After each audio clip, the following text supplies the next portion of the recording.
Speed is of vital importance. And when one is in a hurry, it is sometimes necessary to take a shortcut, which was the case this particular evening. There are men in London who, out of shyness or sourness, have no wish for the company of others.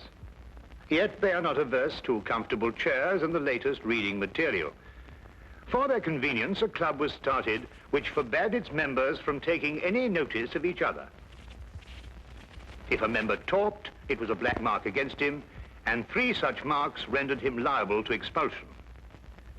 Sherlock Holmes was neither shy nor sour, but he joined the St. Denis Club because he found the atmosphere soothing.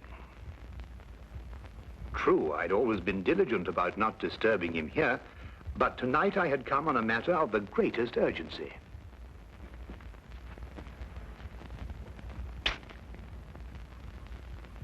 I beg your pardon? Oh, excuse me. I thought you were Sherlock Holmes. That's not the point. You talked.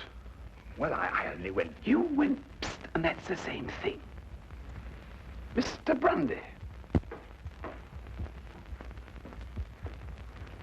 Take this gentleman's name.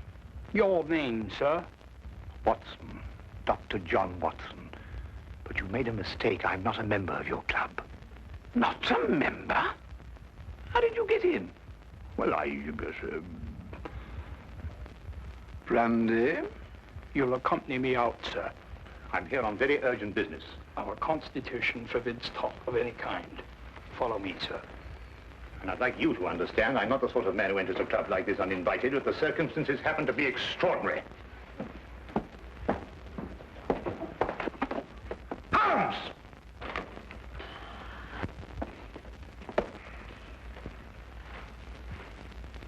I must ask you, sir, not to attempt to... I don't believe such an incident has ever occurred before. Well, really? Holmes! I've never been so humiliated in my life. Why didn't you speak up in there? Because it's against the rules of the club, old chap. Oh, hang the club! This desire for privacy can go too far. What if an emergency arose? Yes, and perhaps to prevent that happening again, we'd better move down the hall a bit. Now, you were saying... What if an emergency arose? You can speak up now, Watson. What I'm trying to say is, what if an emergency arose and your presence is urgently requested? Nobody can put a hand on you. And I'm here, my dear chap. You just disproved that. Oh, really? I'm only isolated here from triviality. Well, there's nothing trivial about this. There's a man waiting for you back at the flat, a man by the name of Dubec, Claude Dubec. He's had an experience that make your blood run cold. What sort of an experience, Watson? He watched a man being tortured. Tortured? We'll find a cab outside. Yes. Come along, then.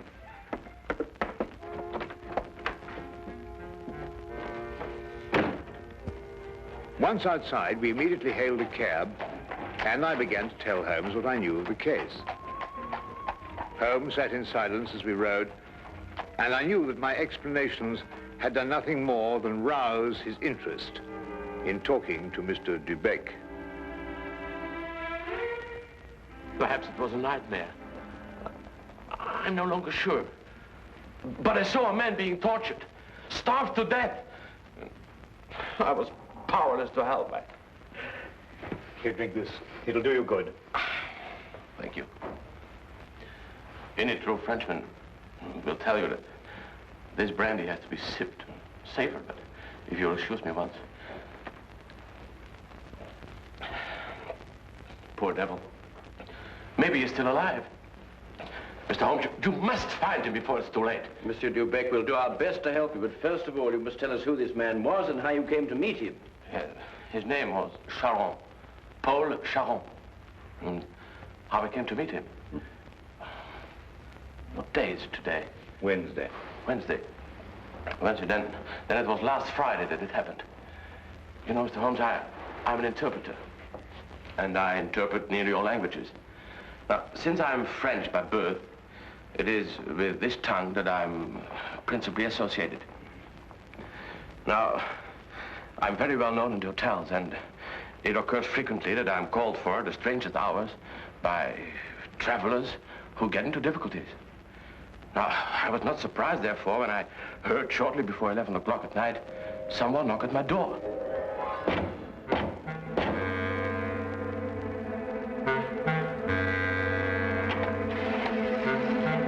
Mr. Beck? I'm he.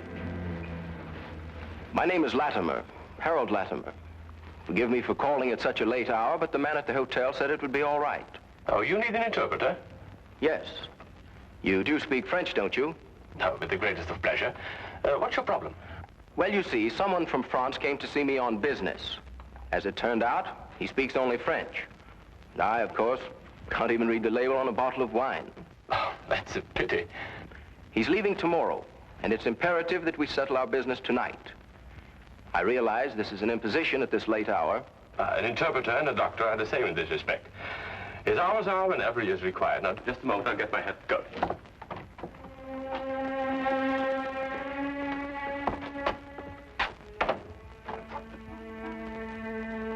Mr. Latimer had a cab waiting outside. I didn't think to give it more than a passing glance. However, there was a strange atmosphere as I entered.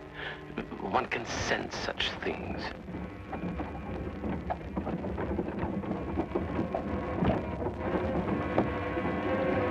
I must ask you not to. I beg your pardon?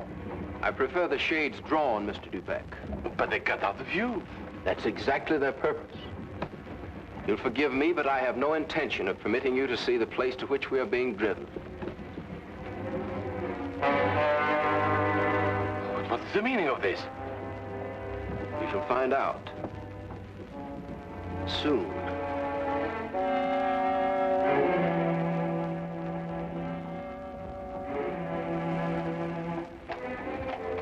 For nearly 2 hours we drove without my having the least idea where we were going. All the time I sat in silence, wondering what on earth could be this man's reason for kidnapping me. Whatever it might be, there was no possible use in my resisting.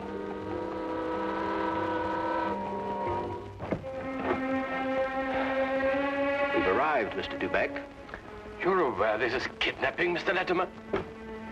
It is somewhat of a liberty, I admit. We'll make it up to you. You may get out.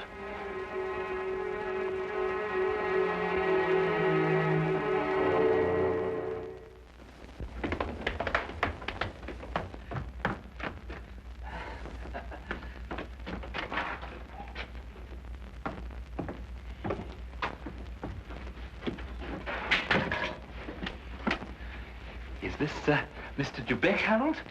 Yes. Well done, well done. No ill feelings, Mr. Dubeck, I hope, but we couldn't get on without you. Now, what do you want of me? Only to ask a few questions of a French gentleman, and let us have the answers. If you deal fair with us, you'll not regret it. But if you try any tricks, you'll wish you hadn't been born. You follow me?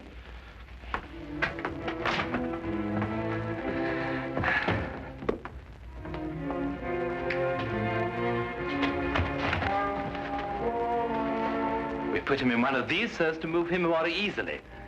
What have you been doing to this poor man? That is no concern of yours.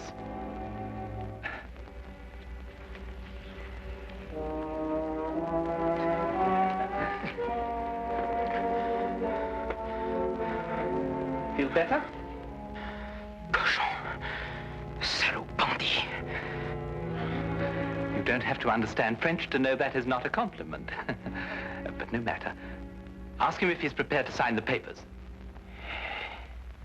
For your own good, be quick about it. Acceptez-vous de signer les papiers? Jamais. Never. Tell him he is doing her no service. Vous ne lui êtes d'aucune aide.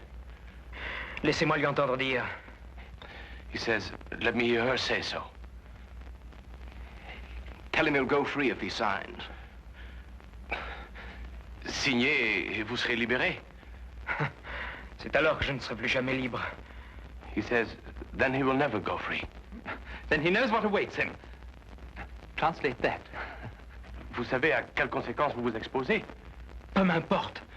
He says he doesn't care. Stop that!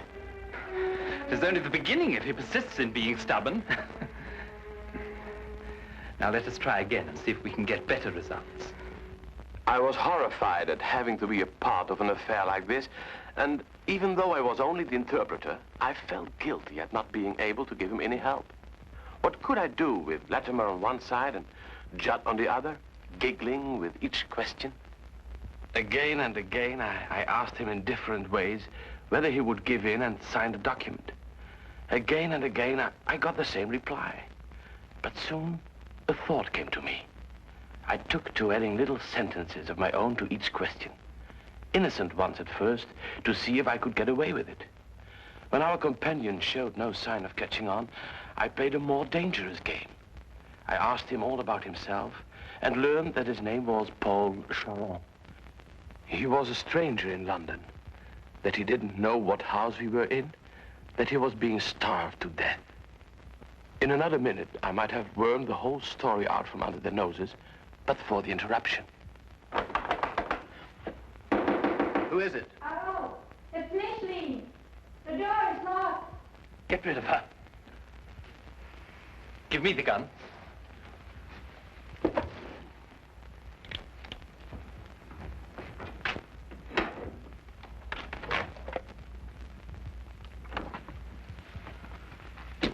Micheline, dear, I thought you went to bed hours ago.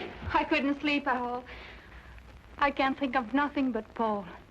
Now, Micheline, there's nothing to worry about. But he should have been here 2 days ago. It isn't like Paul to do something like that. Something must have happened to him. Nonsense. I'll wager anything that he was delayed somewhere on business. Then he would have written to me. If I don't hear from him by tomorrow, I will go to the police. Micheline! Paul! He isn't there! Micheline, what's the matter with you? Have you taken leave of your senses? But it was Paul's fault. It was nothing of the kind. But I did, I heard. Would I lie to you? If Paul were in there, wouldn't I tell you? Judd is in there. Judd. That's all. Oh, Warrell. I don't know what's happening to me. Now, darling, it's only a case of nerves. You'll be all right after a good night's rest. But it never happened like that before. You've probably never been under such a stress. But it's foolish. If something happened to Paul, you would have heard about it by now. The fact that you haven't is proof enough that all is well. You're probably right. Of course I am. I'll take you back upstairs.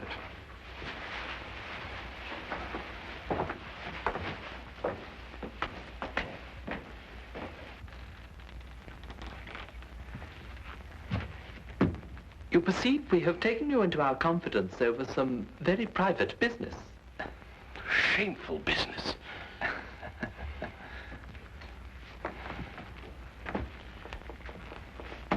Necessary business. But it would not be to our interest if you spoke to anybody about it. Therefore, I am paying you a fee such as you have never before received in your life. There will be more the next time you come here. Thank you. However, I don't place all my faith in money. Therefore, I must warn you that if you speak to a single soul about this, we shall know about it. And you will pay for it with your life.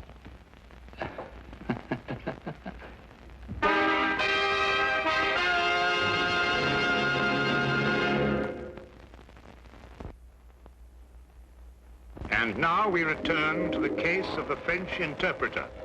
This man, this evil man, escorted me back to the carriage and took his place opposite me. We drove for about half an hour, and the shades were drawn as before. Then we came to a stop, and he ordered me out. I walked for a mile or so, and then I found myself at Wadsworth Common, and there took the train to Victoria Station. I see. And there, I presume, your adventure ended. Yes. Now, I should have gone to the police right away, but I feared for the man's life. Now, Mr. Holmes, someone told me that you worked with a complete discretion. Oh, you can be assured of that. Mr. Holmes, would you please try to find him? I'll try, but you must realize that my success depends almost entirely on your memory. I've told you everything. Only everything you were able to see. I've told you everything. I repeat, Monsieur Dubec, Only everything you were able to see. I don't understand. Well, on the way to the house, you saw nothing because the blinds were drawn in the carriage. Uh-huh. But you could still feel and hear, couldn't you? Now, as you were going along, could you tell whether it was a rough or smooth road? Oh, yes, now I know where you're getting at. Well, during the first part of the trip, the road was smooth. Mm-hmm. And then we seemed to turn off on a country road. A country road? Yes. Now, when you were going along that part of the road, did you hear anything like cattle or poultry or sheep? Sheep. Yes, that's what I heard. Now, think hard. Was there anything else? Oh, well, now I remember. I remember a horn, a foghorn, something like a coal barge passing by. I see. Now, what part of the journey would that be exactly? Toward the end, I'm certain. Was there anything else that you can remember? No. No. Oh, yes, something about the house. Yes, we left the house, and then we seemed to pass through a huge storage room. Yeah. And under the floor, I heard something like rushing water. Water? Yes, a stream. It couldn't be, but that's what it seemed like. Thank you, Monsieur Dubec. I think I have all the information I require for the present. Have you already found out where he is? No, but I have all the facts at my disposal. It's now only a question of time. Please, Mr. Holmes, you don't give my name, because if they ever found out that I've been here... You can depend upon my keeping your confidence, Monsieur Dubec. However, I would urge you still to be on guard. I'll be careful, Mr. Holmes. Good. Thank you. Good night, Mr. Watson. Good night.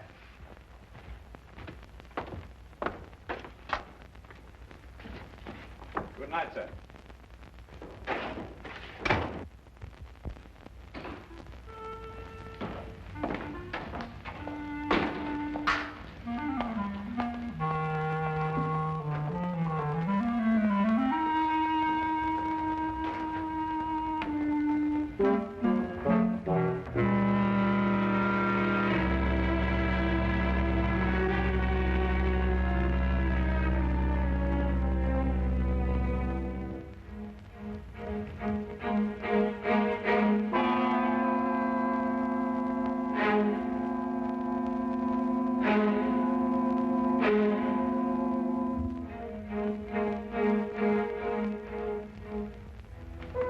Well, now, Watson, you were listening to what Dubec had to say. Have you any theories?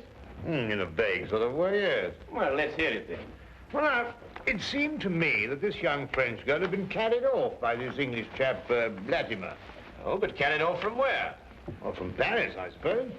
Well, the young girl could speak English fairly well, but the young man couldn't speak a word of French. Inference, the young girl had been in England some time, but the young man hadn't been in France. Well, then we can presume she came over on a visit to England, and this man, Harold, persuaded her to run away with him. More than likely, Watson.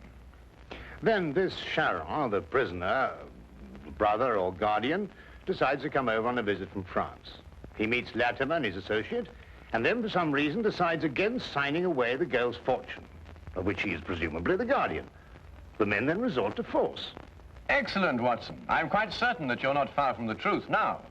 Well, it's only simple logic. Yes, and with simple logic, we'll find the house. It must be here somewhere. And when we finish translating the facts that Dubec has given us, an X will mark the spot. Now, let's see.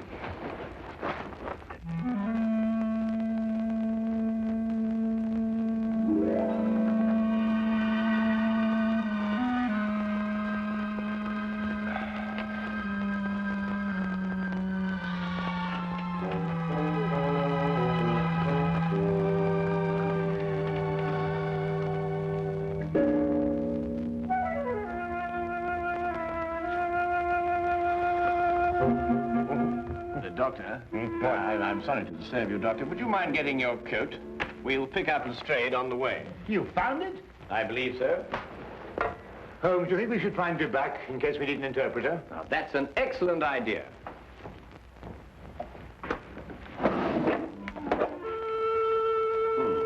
And from what I've heard, I believe these may come in handy.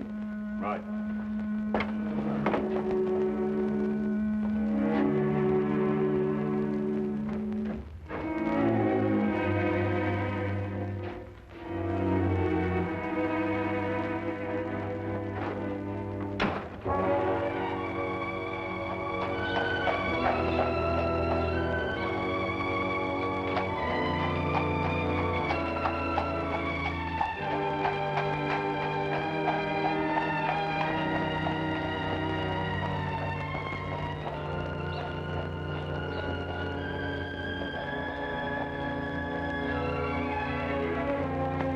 De Beck had his lodgings just across the river, and we decided to walk there.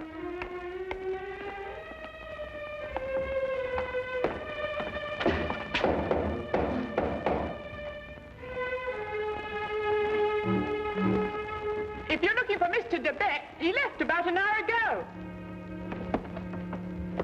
Can you tell us where? Well, I don't know. I only know he drove away with a gentleman in a carriage.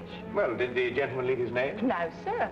Was he by any chance a rather tall, handsome-looking man? Oh, no, sir. It was a little gentleman with glasses. Did nothing but giggle all the time. Thank you, madam.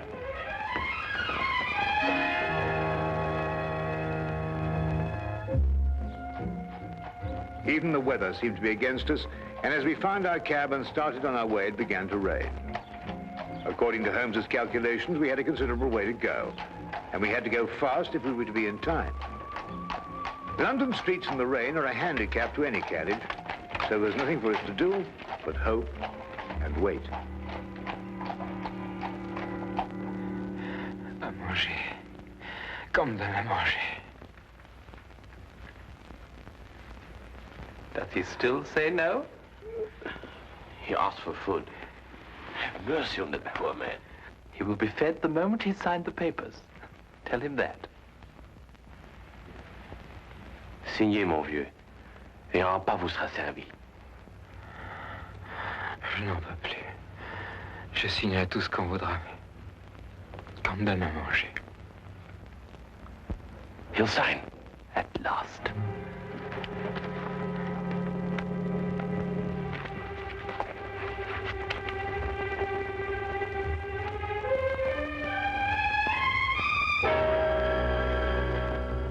Now feed this man.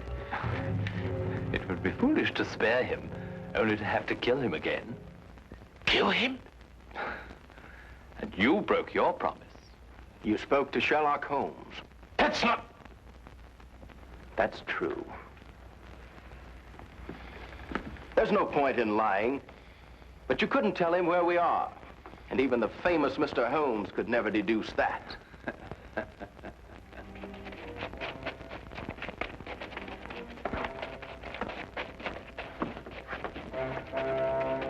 There are some men coming. Quick, open the trap.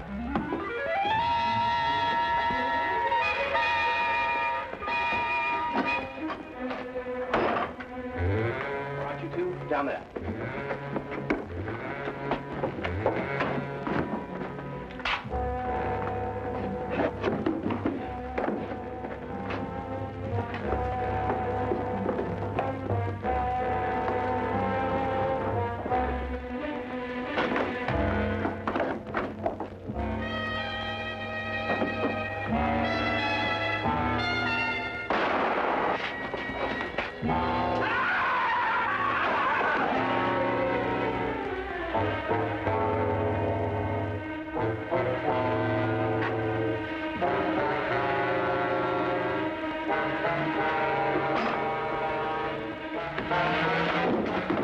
Who are you? What do you want? Does that answer your question? The property was rightfully mine. I'm her husband. It belonged to me. But he controlled it and wouldn't sign it over to me. He found out you were a thief. You can't take me to jail. I only tried to get what was coming to me. I'll see that you do.